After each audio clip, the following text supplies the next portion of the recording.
Alright guys, so as you can see, the hood is popped on the 90. So we had some issues. It's actually, it will run, and he stopped here, and now it will not restart. So we're not sure what the problem is. I come and rescued him. Rescued? We ain't fixed yet. Well, we have another set of wheels. My truck is down there, which you can't see because it's black. It is actually currently 9:30 at night. So, I'm just cleaning the connection. And as you guys can see, if the camera will focus here. It might not. It won't. I was gonna show you the time, but. So we're currently under the hood. So guys, what we've kind of eliminated is we're getting fuel. On these old trucks, if you get fuel, and you have it through the filter, and your filter's got fuel, then your only problem, unless it's some major issue, but with this one cranking, and Justice, why don't you go ahead and hit the cranking a little bit and show them kind of what we're fighting here. And mind you, it's full of fuel, and it ran in here. I mean, I just shut it off and it won't restart. And that's the problem. So, then there's a solenoid. It's on the back of the injection pump. And I've got a feeling that might be our issue. If it's not the solenoid, I'm hoping it's just a connection. There's little connections in here. And you may be wondering, how do we know we have fuel at the filter head? So, Winston actually has, if I can show you here in the dark. Anyway, you can't see it, but there he has the aftermarket pump. I'll take my phone back here and show you guys. This might help make sense. So if you guys see that little shiny, well, it used to be shiny, it's kind of dirty now, right there, it's a pump, a fuel pump. Right, and it pumps. So we took the line off the filter and it pumped fuel out of it steadily. So I guess now, Justice, let's try to start it. I'm going to take a wire and I'm going to cross the solenoid. So I'm going down in here. Let's take this on in if you guys can see that right quick. There we go. Got that right in there. You guys can see that right down. Man, it's hard to see. The camera will focus. I have to go a little ways. There we go. Right in there you can see a little nut. And that is in the spade. That's where the solenoid is, and that's where the wire clips on that I was cleaning. So I'm going to take a just piece of random tie wire here. I'm going to cross it straight to the battery, and we're going to see if that'll start. Okay, Justice? Alright, so he put that wire there from the red battery post to the solenoid down in there. So I'm going to try to hit the key, and we'll see if that's the problem. Basically, we just went around all the connections. So if just in case that solenoid wire got rubbed in two or something, we're basically process of elimination. So I turn the pump on, and I'm going to hit the key, Winston. All right. Hold up a second, I must not be on it. Come back here with your camera, if you don't mind. Light. Come back down in here. We'll try this again.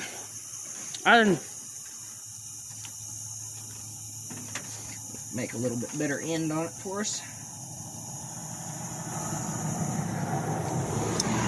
Those people are like, what are they doing? We are working on a vehicle. But we don't want to be working on it 9 o'clock at 9 or 9:30 at night. Very accurate. So why we are hoping it is this is because we're not 100% sure what else it could be, and we have fuel at the filter head. So this is just another process of elimination there. So I'll try to hit the key now. Just a second, and I will be ready. I made kind of a homemade spade. Definitely don't be running this way, guys, but made it to... This is a test wire, not a run permanent wire.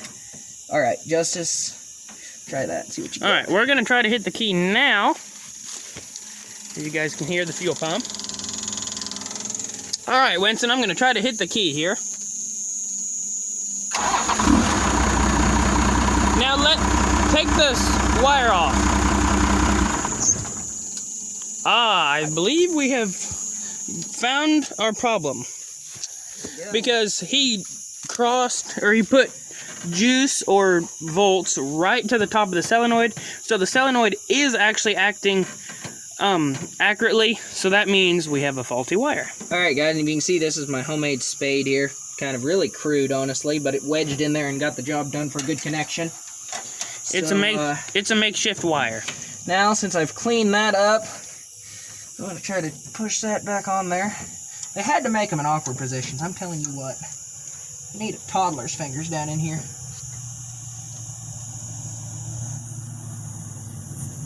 Oh, helpful person. Alright, guys, so we had a very nice passerby buyer stop and offer us help, which I very much appreciate.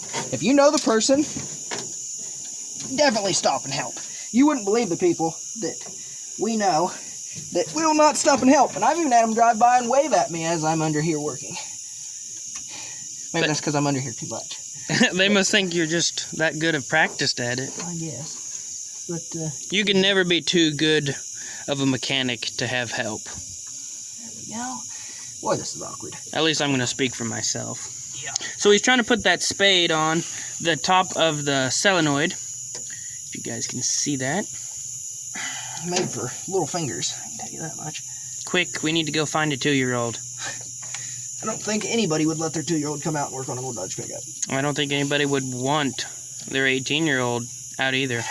No. Or 20-year-old, or 30-year-old, or 40-year-old. Justice, can I have your... Actually, there's a pocket knife in the console. Grab that, please. Alright, so... Screwdriver, also known as pocket knife. A tool of many purposes. Let me try to wedge it down in there. Excuse my hairdo. Needs cut. Well, that ain't working. Oh. 18 years old, or not 18 anymore, but let's see, how old would this truck be? It's a 90, so it's 31. I'm gonna reroute this tonight. It gets a reroute, kind of like a construction site. Gets rerouted. Bypass. Is it long enough? Oh yes. It should be. I need the other flashlight, Justice. We're using 2 phones here because we need flashlights. So give me the flashlight. There we go. Oh, there we go. I can see again. Oh, yeah, there we go. Oh, yeah. Alright. We are getting closer. I can sense it. Alright. Now, we know that's the problem. Now, the real question is, will that wire fix it? Cleaning it up, putting it back on? Or is there bad wiring somewhere?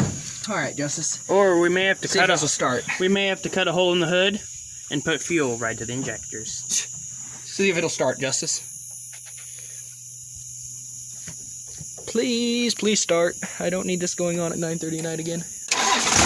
Oh ho ho, ladies and gentlemen, we're rolling.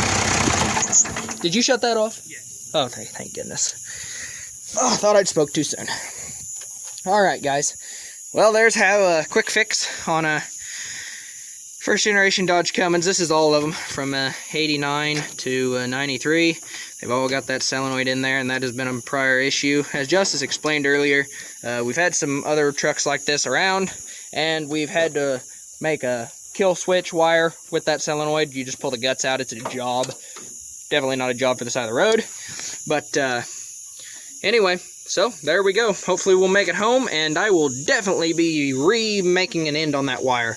I think I'm just going to go with a regular spade wire that clamps on a little bit better than that one. That one's probably from the factory, as it's still plastic around it. So it's definitely going to get a new wire. So we'll probably follow you with an update on that. But as for now, ladies and gentlemen, thank you for watching Cowboy Ranch Life, and we'll catch you on the next one. Alright guys, so we're still quite a few miles from home, but thanks to Justice for bringing the tools, we got that thing fixed. So yeah, definitely glad that we got it fixed, and I'm going home. I can't believe it did that. I just stopped to talk to a guy that I know and shut it off, and yeah, it wouldn't restart. So yep, definitely a quick fix there. Definitely glad that was the issue. It definitely could have been a lot worse. As you guys know on our channel, we work on a lot of things, and yeah, definitely had worse issues than that.